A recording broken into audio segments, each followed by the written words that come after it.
Hello friends, income tax के cases की series में आज जो केस हम डिस्कस करेंगे वो प्रोहिबिशन ऑफ बेनामी प्रॉपर्टी ट्रांजैक्शन एक्ट 1988 को लेकर के है। जैसा कि हम सब जानते हैं कि ऑनरेबल सुप्रीम कोर्ट ने अपने एक judgment union of India versus Ganpati Dealcom private limited जो कि 447 ITR पेज नंबर 108 पर रिपोर्ट हुआ था, उसमें ये कहा था कि जो प्रोहिबिशन ऑफ बेनामी प्रॉपर्टी ट्रांजैक्शन एक्ट 1988 है वो 2000 से पहले की ट्रांजैक्शंस पर एप्लीकेबल नहीं होगा। लेकिन रेवेन्यू ने उस जजमेंट के अगेंस्ट सुप्रीम कोर्ट में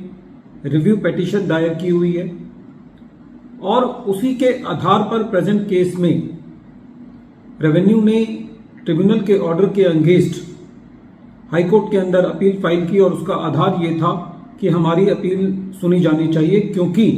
डिपार्टमेंट ने सुप्रीम कोर्ट में उस जजमेंट के अगेंस्ट रिव्यू पिटीशन फाइल की हुई है जिसके बेसिस पर ट्रिब्यूनल ने एसएससी को रिलीफ दिया था। तो क्वेश्चन इस केस में यह था कि क्या डिपार्टमेंट की ये प्लीज सही है। यही issue honourable Madras high court ने अपने present case deputy commissioner of income tax versus मार्ग लिमिटेड के केस में डिसाइड की। इस केस का जजमेंट 8 जनवरी 2024 को आया। प्रेजेंट केस के इफेक्ट्स इस तरीके से हैं। एसएससी का जब मैटर ट्रिब्यूनल में था बेनामी प्रॉपर्टी ट्रांजैक्शंस को लेकर के, तो ट्रिब्यूनल ने एसएससी को ये बात कहते हुए रिलीफ दिया था कि जो एसएससी ने ट्रांजैक्शंस इनकर की हैं वो 2016 से पहले की हैं और ट्रिब्यूनल ने ऑनरेबल सुप्रीम कोर्ट के judgment union of India versus Ganpati Dealcom private limited को फॉलो करते हुए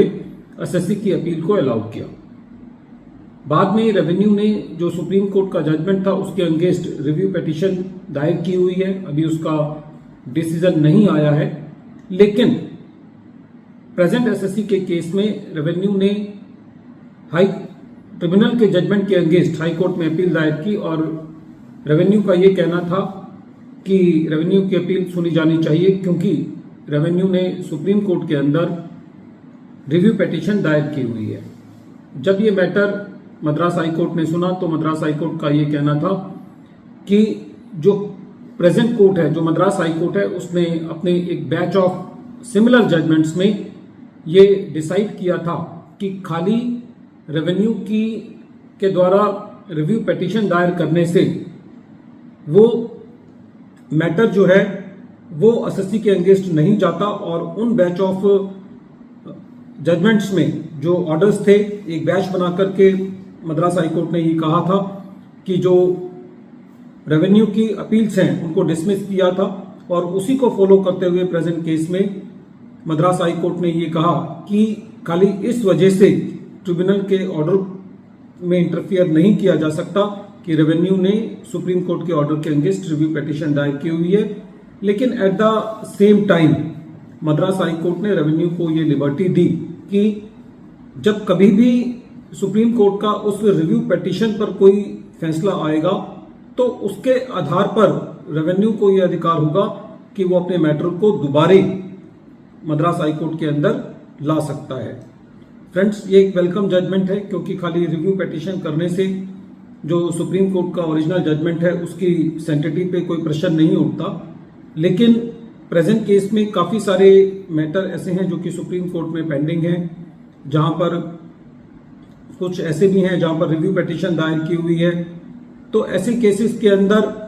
जब तक वो सुप्रीम कोर्ट के जजमेंट्स उन पर फाइनल नहीं होते, इस तरीके की लिटिगेशन बनी रहती है। लेकिन एज ऑन डेट भी इस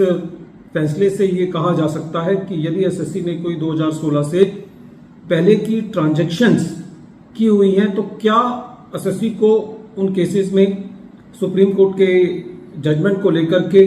कोई एसएससी को बेनिफिट मिल सकता है। तो इस केस से ये चीज क्लियर कट सामने आती है कि एसएससी अभी भी जो सुप्रीम कोर्ट का फैसला है union of India versus Ganpati Dealcom private limited जो कि 2022 का